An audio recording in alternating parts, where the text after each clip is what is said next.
шәкірттеріміз. Мінекей 1 желтоқсан тұңғыш президент күні мерекесіне орай сіздерді мерекемен құттықтайық, әрі осы тұңғыш президентіміз Нұрсұлтан Әбішұлы Назарбаевтың сыныптасы, ардақты ана, елге сыйлы анамыз Роза Төлемисова апаймен кездесуді ұйымдастырып отырмыз. Міне қазір біз Роза апайдың қара шаңырағында отырмыз, сұхбаттасқалы келдік. Роза апай, қайырлы күн. Міне біздің шәкірттеріміз Ғани Мұратбаев атындағы Жетісай гуманитарлық техникалық колледждің ұжымы өзімізбен сұхбаттасамыз деп таңертеңнен бері күтіп отыр. Міне мынау қазіргі жағдайға байланысты онлайн режимінде сұхбат жүргізіп отырмыз. Мынау отбасымызға келдік, өзіңізді көрдік. Осындай әдемі күйде өзіңізді көргенімізге өте қуаныштымыз. Сол әдемі қалпыңызда, сондай белсенді қалпыңызда көріп отқанымызға өте қуаныштымыз. Аман есен жүре беріңіз, денсаулығыңыз мықты болсын деп тілек айтамыз сізге. Мінекей бүгін сіздің өзіңіздің ғибратты өміріңізді, елбасы Әбішұлы Нұрсұлтан Назарбаевтың балалық шағын, еңбектерін, өткен өмірін жастарға үлгі ету үшін өзіңізбен міне кездесіп отырмыз. Сол жайлы қазір бір әңгіме өрбітсек, мынау Аташев Сержан балаңыз міне бүгін жүргізіп отырады. Сөз кезегін Сержан ағай, өзіңіз ары қарай жалғастырсаңыз. Қадірменді студент жолдастар, қадірменді жастар, Нұрсұлтан Әбішұлы Назарбаев қазақ тәуелсіз мемлекеттігінің негізін қалаған, мемлекетінің негізін қалаған, ұмытуға үлес қосқан бірегей тұлға, әлемдік тұлға. Ал енді 1 желтоқсан тұңғыш президент күні деп белгіленудің өзі Қазақ Республикасының дамығанының, өркениетке қадам басқанының белгісі деп ұғынамын. Ал енді тұңғыш президент күнінің негізгі мақсаты бұл елбасы мен тұңғыш президент күнінің екеуі бір ұғым екені. Осы күні біз қазақ тәуелсіз мемлекетінің жүріп өткен жолын жастарға ұғындыру, небір қиын белес ауданында өмір сүріп жатсаңыз да, елбасының кластасы болғаныңызды мақтаныш тұтып, сол кісінің істеген еңбегін жұртқа насихаттап, жастардың бойына отаншылдық, елдік рухты құйып келе жатуда сіздің еңбегіңіз орасан. Сіз бұған дейін елбасының кластастары, міне алдымызда жайылып тұр көптеген еңбектер жасадыңыз. Мен осы еңбектерге қарап отырып, сіздің сыныптасыңызға деген, елі сүйген елбасыға деген құрметтен бөлек, сіздің бала күнге деген сағынышыңыздан аңғарамын.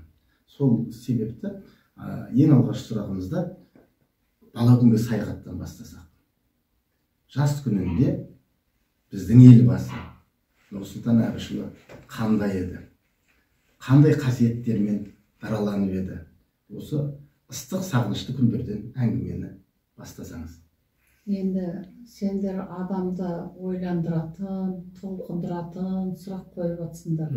Бұл енді бір жағы өте дұрыс та, қызықты да өткен нәрсені. Енді еске түсіретін болсақ, жас кезімізден біздің балалық шағымыздың бәрі өздерің білесіңдер, Ұлы Отан соғысынан кейінгі ауыр жылдарда болды, жоқшылық. Біз 1-ші классқа барғанда кейбір балдарда дәптер болған жоқ. Газеттің жыртығы бар ма, мынандай бірақ қағаз бар ма, сондайларға жазып бастадық. Сол кейін келе-келе енді бәрі қалпына келе бастады ғой. Сол қиындық сәттерде де, мысалы, жабырқап, жатырқамай бір-бірімізді, мысалы, құшақ жая қарсы алып, бір-бірімізге сүйеу болып, сөйтіп жүріп, мектепті бастап, оқып, жоғарғы сыныптарға келдік. Сондай істері Нұрсұлтанның сол бала кезінен ұйымшылдық қабілетінің барлығы, сосын кейін жаңағы баяғыша айтқандай би дейді ғой, билікке, ұйымдастыруға, ауызбіршілікке талпынысы сол көзден белгіледі.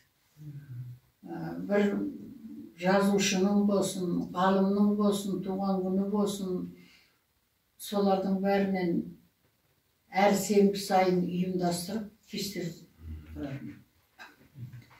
Сол кештерде өмірбаянын беріп атса, өлеңін саған береді, сөйтіп оқып, әрі ол тәрбиелік саған, әрі тереңірек білу. Мысалы, Абайды, мысалы, Менделеевті, үлкейгеннен кейін уже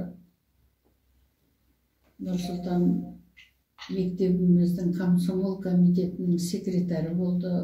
Қазіргі жастар ұйымы дейді ғой. Одан кейін классымыздың старостысы болды.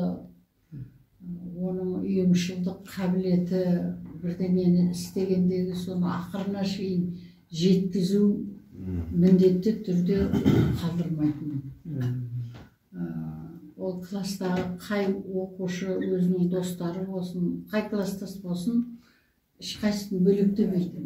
Егемендігімізді алғаннан кейін президентіміз дүниеден өткен ата-бабаларымызды еске алды. Мысалы, Абайдың аруағына Абайдың тойын өткізді, Жамбылдың аруағына Жамбылдың 150 жылдық тойын өткізді, Төле бидің тойын өткізді. Сол сияқты әр өңірде өткен ғаламат адамдарымыздың бәрін сол әруақтар мені қолдады. Роза апай, сіз жақсы айттыңыз жаңа. Елбасы да айтқан осы жерде, өткен күннен алыс жоқ, келер күннен жақын жоқ деген.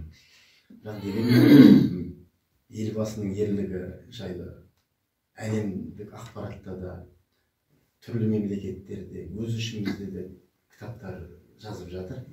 Енді қазақ тәуелсіз мемлекетінің іргетасын қалап кез келгенге бере қойған бақ емес. Ал енді осы елбасының сыныптасы болдыңыз сіз, бала күнінен естелік шерттіңіз. Мен сізді де бір батыр анаға теңеп отырмын. Өйткені қазақ қызды батыр, ең батыр Бауыржан Момышұлы айтқан екен ғой. Мен батыр емеспін, қазақтың қызы бар. Солай айтқандай сіз сонау Қаскелең ауданы, Шамалған ауылынан, Үшқоңырдың баурайынан осы біздің елге келін болып келдіңіз. Ал енді осы аралықпен сабақтаса, сіз осы жаққа келін болып келіп, және де елбасымен қайта қарым-қатынасты орнатқан жылдарыңызға еске алсаңыз. Енді ата-бабамыз заманнан келе жатқан қыз бала жат жұрттық дейді. Мен енді өзі Алматыда туылып өссем де Шымкенттің пединститутын бітірдім. Себебі әкем осы жақта істеді де, бір балам мен істеген жерде оқысын. Қызым бір жарты жыл ма, бір жыл оқып, кейін ауыстырып алам деді. Сол ауыстырып аламның кезі осы жақта қалуға тура келді. Енді бұйрық, тағдыр, Ахмет Адамбеков деген жігітпенен бас қосып, сол қалатын болдық. Келісіп, сонымен әкемізге айтып, ақбатасын алу керек. Сөйтіп екеуміз қол ұстасып Алматыға барып, әкеміздің алдынан өтіп, батасын алып, шығарып салды самолетке. Бірақ әкем енді сен о жақта өмір сүруің қиын болады деді. Ең бірінші о жақтың шайы басқа, сенің ішіп жүрген шайың басқа. Бізде жаңағы кіші жүздер сүт құйып, сондай шай ішеміз, бұл жақта қара шай ішеміз. Сөйтіп тұрып та самолетке шығарып тұрып, сол трапқа шейін келді әкем.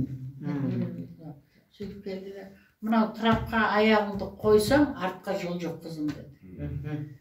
Қайтам деген сөзді ойыңнан шығарасың деді. Қиналасың деді. Жоқты көресің деді. Өмір сүру әр елдің өзінің тәртібі бар. Соған сен қиналасың. Сондықтан осы бастан ойлан. жоқ папа қайтпаймын дедім. Ал кетсең жолың ашық, пәленшенің қызы қайтып келіпті деген сөзді естіртпе әкем. Деген керемет сөздер. Сонымен келдік, енді қиналдық, жылаған күніміз де болды. Ішімізден шынымды айтсам, кетем дегенде күндер болды. Бірақ әкенің айтқан сөзі, міне 80-ге келейін деп отырмын, сол сөз әлі құлағымда. Мына жолдасымның қайтқанына 35 жыл болды. 3 студентім бар еді. Сол кезден де қиналдым. Студентті оқыту оңай ма? Перестройка кезі, жоқшылық кез басталды. Сол кез байлады. Міне қазір 3 балам Алматыда. Көшіп барсам, тұрсам болады. Маған арнап үйді алып қойған. Бірақ әке сөзі мені ұстады. Қара шаңырақтың Қара шаңырақтың отырмын. Сондықтан әр қыз балаға әкенің жүзін жерге қаратпауға бұйыртсын. Мысалы қазақта айтады ғой, ана сөзі жай сөз, әке сөзі оқ. Сондықтан сол сөзді құлағына құйып, жүрегіне ұялатып, әр қыз соны ұстаса, ешқашақта қазақтың жастары ажыраспайды қазіргідей. Кеше сотпен кездесу болды. Осы Мақтаарал ауданында енді көп 19 мың дейме ажырасу бар. Ол енді Жетісай ауданы бізден де үлкен, ол 3 ауданды қосқанда одан да үлкен. Сондықтан әр қазақтың қызына намысты ұялата білу керек. Мына оңтүстік елбасымызда қазақтың Мырзашөлі оңтүстік жүрегі дейді. Сол сөзге лайық болып, сондықтан өзің құрған, өзің жаққан отыңды өшірмеу үшін, соның сәлде болса қиыншылығына шыдап, сол шаңырақты көтеріп атын шығаратын қыз бала, жігіттің атын шығаратын қыз бала. Сондықтан әр қызға тілейтінім, өзі жаққан отына өзі ие болсын, өзі таңдап қосылған жігітін алақанына ұстап, соның етегінен ұстап, өсіп өнсін. Менің аналық тілегім. Енді Роза апай, елбасының ерен еңбегі жайлы сіз қалам тербеп жүрген санаулы кластастардың бірісіз. Сіздің шығарған әрбір кітабыңыз арқылы елбасының жүріп өткен ұлағатты жолы ғана емес, біздің Мақтаарал топырағы, Мақтааралдың елі танылып жатыр. Сіз былайша айтқанда, елбасы елге қызмет жасаса, сіз Мақтааралдың да танылуына еңбек сіңіріп жатқан ерен аналарымыздың бірісіз. Сол мына шығарған кітаптарыңыз жөнінде жастарға бір айтып өтсеңіз. Енді ең бірінші шығарған кітабым елбасы сыныптастары. Бірінші рет Жамбылдың 150 жылдық тойында сыныптастардың басын қосып, келді. Сол жерге қатысқан сыныптастардың ой пікірлерін жиып, осы кітапты шығарды. Одан кейін жаңағы арада біраз уақыт өткенде жаңағы Шымкентке біздің сыныптастардың көбісі біраз детдом соғыс кезінен жаңағы ашаршылық кезінде бәрі жетім болған сондай балдар. Соларға мына Шымкент, сен ой Шымкенттен келгесін деп мені кездескенде бәрі төбелеріне көтереді.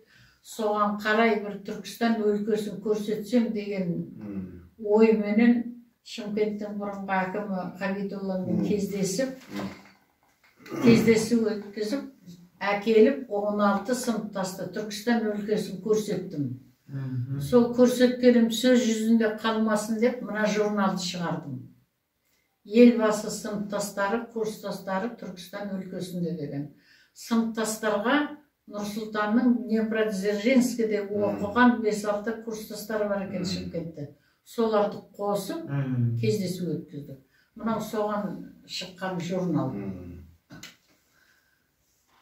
Содан кейінгі енді бірден істегеннен кейін қарап отырғым келмейді. Былтырдан бері мынау елбасы әрі сыныптасым 80-ге толады. соның туған күніне бірдеңе істесем деген ойменен мынау кітапты ұйымдастырып кемеңгер дана көшбасшы деген 80 жылдыққа үлгере алмай қалдым. Мына қауырт ауруменен өзімде біраз ауырып больницадан жатып қалдым да 80 жылдыққа үлгере алмадым. Мына бірінші президент күннің қарсаңында шығып, оңтүстіктің адамдарының ой пікірлері. Оңтүстік емес, Алматы облысының әкімі бар, Жамбыл облысының әкімі бар, Қызылорданың әкімі бар. Солардың бәрімен жеке өзім жаңағы мынау телефон қазір рахат болды ғой, алып сөйлесіп бағдарлама беріп сол мақалаларын жинап міне осы кітап шықты. Керемет.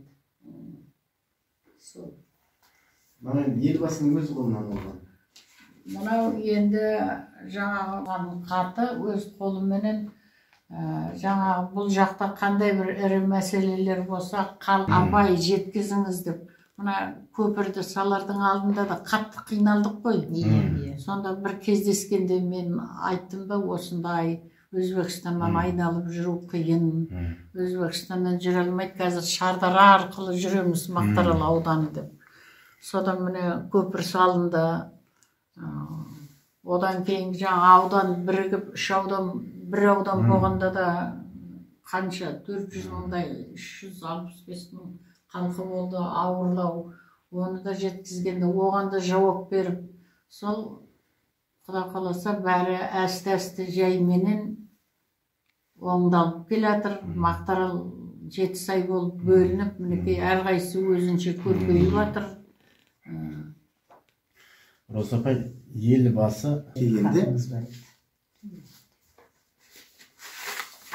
мына хаты жаңағы журналға рахмет айтып жазған хаты жақында алдым.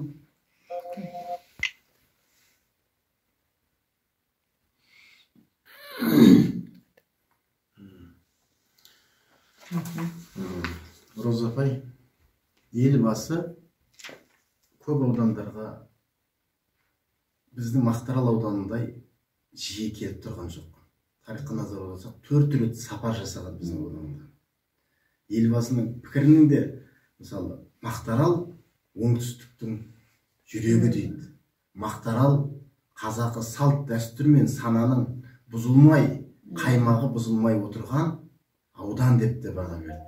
Ал Шымкентімізге адамға өмір бір рет беріліп, ол өмірді Шымкентте өмір сүру керек. Сіз сол бақытты бастан кешіп жатқан бақытты аналарымыздың бірісіз. Ал енді мынау жастармен байланысты болып отырған екен, сізге сұрақ қойсам, осы деп сізге сүйсініп, сізден бір ұлағатты бір жолыңыздан бір өнеге алсам деп сұрақ қойып тым болмаса, бір сауалыма жауап алсам деп отқан жастарымыз бар. Өйткені біздің Ғани Мұратбаев атындағы 7 сай гуманитарлық колледж жастардың ордасы.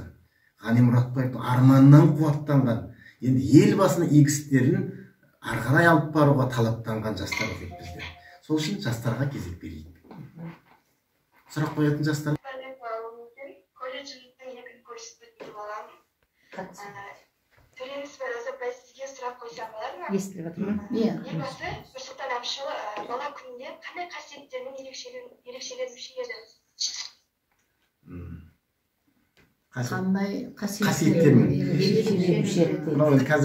Енді жаңа айтып өттім ғой, оның ұйымдастыру қабілеті, қайырымдылығы, басқару қабілеті, өзі старосты болғаннан кейін сол жақтар өте жоғары болады. Бәрекелді. Тағы да билікте де қандай? Қоя бір сұрақ. Мен 3-ші курс студенті ағылшын мамандығында оқимын, есімім Баймаш Айнали. Сізге қоятын сұрағым, елбасының сыныптасы болу жауапкершілігін қалай сезінесіз?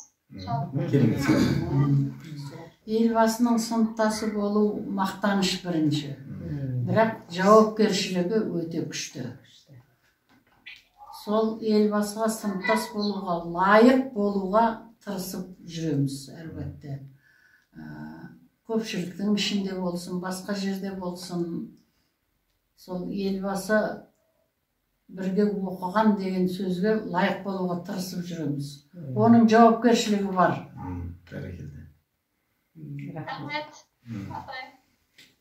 Сұрақ қояды екен. Айта бер. Айта бер балам. Сұрақ қоя болады ма? Болады, айта бер балам. Мен екінші курс студенті Абдрахман Атажан бастауыш. Қазіргі жастарға қандай ақыл кеңестеріңізді берер едіңіз? Қазіргі жастарға ондай ақыл берсем, мен айтар едім. Әр бала ізденімпаз болу керек. Ел басында болу үшін дейді. Ізденімпаз болу керек. Қазір бәрі сендердің өздеріңнің қалталарыңда жүр, телефондарыңда іздесеңдер. Ал біздің ол кітапты жетпейді. Иә. Соны біріміз оқып, кезекке тұрып, бірімізден кейін біріміз оқитынбыз. Ізденімпаздық бәріне жеткізеді. Тағы да бар ма сұрақтар? Сәлеметсіз бе? Мен 3-ші курс студенті Бекахметова Сабина боламын. Роза апай, сіз елбасымыздың қандай жақсы керемет қасиеттерін ұрпақтарыңызға, яғни бізге үлгі қылатын едіңіз? Үлгі етеді. Біз бәріміз көбінше оның жаңа старостымыз болғаннан кейін ұйымдастырып басымызды қосатынына құмарлығымыз бар. Бір рет жиналып бәріміз киноға барамыз, келіп алып сол киноны талқылаймыз міндетті түрде мысалы. Одан кейін бос уақытта өзі гармошка, баян, домбыра, мандолин тартады, өлең айтады. Мінекей ортамызға отырғызып қойып, өлең айтқызатынбыз, күй тартқызатынбыз. Соларды теріп жеп, нанды қосып жеп, ойнап күліп, таудың шөбіне бағанағыдай сырғанайтынбыз. Кәдімгі мұз сияқты сырғанайсың. Ана қалың шөп, көк шөп. Соның басына отырсаң, ең кішпенен ана өзінің екпіременен апарып, сөйтіп жарысатынбыз. Сосын таудың басында жауғазын деген күл бар. Күл бар. Соны кім бірінші табады, сол ойлаған мақсатына жетіп, сол бақытты болады. Іздейсіздер. Иә, көңілдегісі болады. Сөйтіп талпынып соған тырысатынбыз. Жауғазын деген өте әдемі күл. Суреті бар бір жерде. Табиғаттың бөктерінде сондай әдемі сәттерді өткіздіңіздер ғой. Сол есіңізге алып отырған туған жеріңіз туралы Шамалған деген өлеңді студенттеріміз оқымақшы. Соны тыңдайық, Роза апай.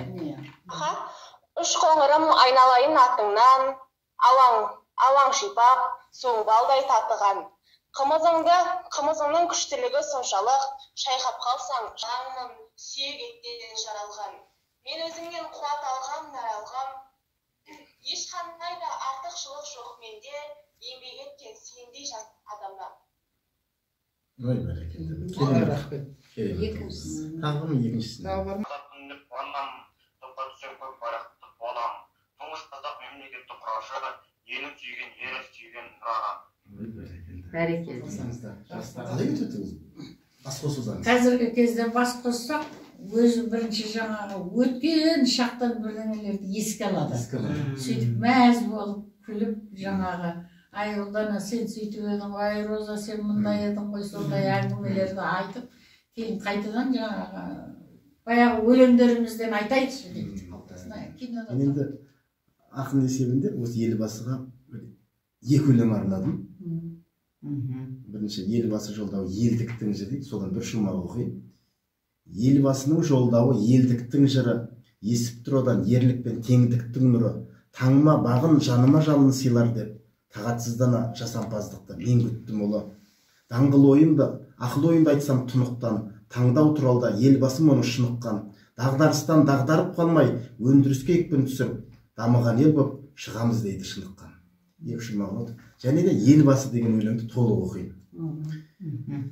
Жер шары тұлғаларға емес бөтен, неліктен біз жайында ел кеңесті екен. Елбасым арғымақ мінген бабалардың қайта оралған рухы емес пе екен.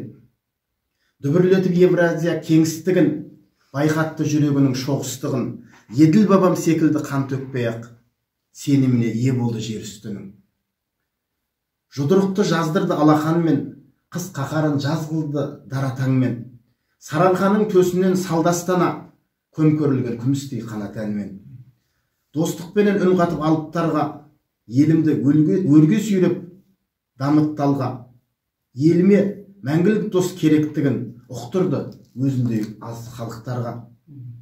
Қыран самғап нұрланып күн көгінен, әл ауқат ел жақсарды күндегіден, қаһарман қазақ ұлтын елге әйгілеп сөз айтты біріккен ұлттар ұйымы мінберінен. Атом деген жазғырып аждаханы жүрекке сенім отын маздатады. Бар адамды бөлместен бауыр санап, шекарасыз әлемді қоздатады. Бұл күнде көгің да зат, таңың да зат, мұндай тұлға туғызған бағың қазақ. Абылайды ақ киізге мінгізіп хан көтерген, бірлік атты биіктен табыл қазақ деген біледі. Арғымақ арман, мен де бұның алдында шаңыраққа оқып Шаншыл қазақ деген кітап шығардым. Мұны Арғымақ арман бабаларымыздың Арғымақ арман іске асып жатқан кез, және де тұңғыш президенттің құтты болсын. Ардақты ана қайраткер тұлғасы мәңгі ұзақ жасай беріңіз. Анжақта мынандай кітаптар әкеші. Мен бөлмемде мынандай үш кітап. Сендердің мені құрметтеп келгендеріңе мыңда бір рахмет. Мынау енді осы бір апта болды шыққанына. Тұсауы кесілмеген, әлі көп ешкім көрмеген. Міне бұйырып сендерге басынан бастайын. Менің балам. Ой, рахмет. Не деген бақыт подкасты көзіңізбен. Шын мәнінде бір жасап қалдық. Сіздің мынау отырысыңыздан, әңгімеңізден бір өте үлкен үлгі алдық, ғибрат алдық. Өмір сырларын айттыңыз. Мына фильмді көрдік, жаңа Тәңірдің сыйы фильмін. Өзіңіз жаңа басшылық жасап түсірген фильмді. Өте керемет. Міне сізбен үлкен аудиторияда әлі талай рет жүздесеміз деген сеніміміз бар. Алла соған нәсіп етсін. Мынау кішкене ғана, мынау Ғани Мұратбаев атындағы Жетісай гуманитарлық техникалық колледж ұжымы атынан сізге кішкене ғана естелік сыйымызды қабыл алыңыз.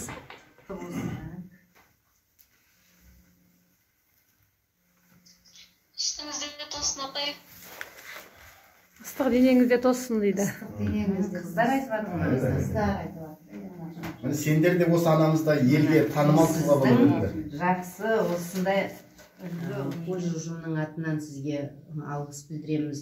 Өмір жасыңыз ұзақ болсын, денсаулығыңыз мықты болсын. Осындай елдің анасы болып, еңбегіңіз, қажырлы еңбегіңіз еленіп, бар уақытта биіктерден көрініп жүре беріңіз. Біз соған шын жүрегімізбен сізге тілектеспіз.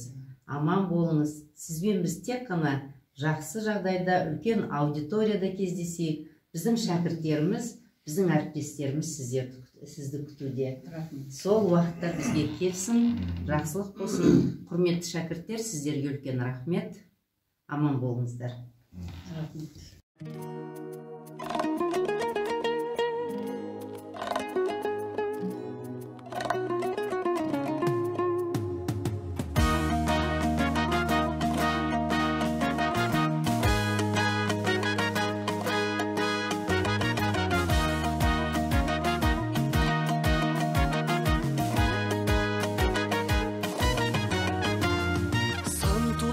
Вақыт ағысын, қазақ үшін туды тағысын. Баста бізді бақыт қанұраға, туған жансыз әлем бағушы.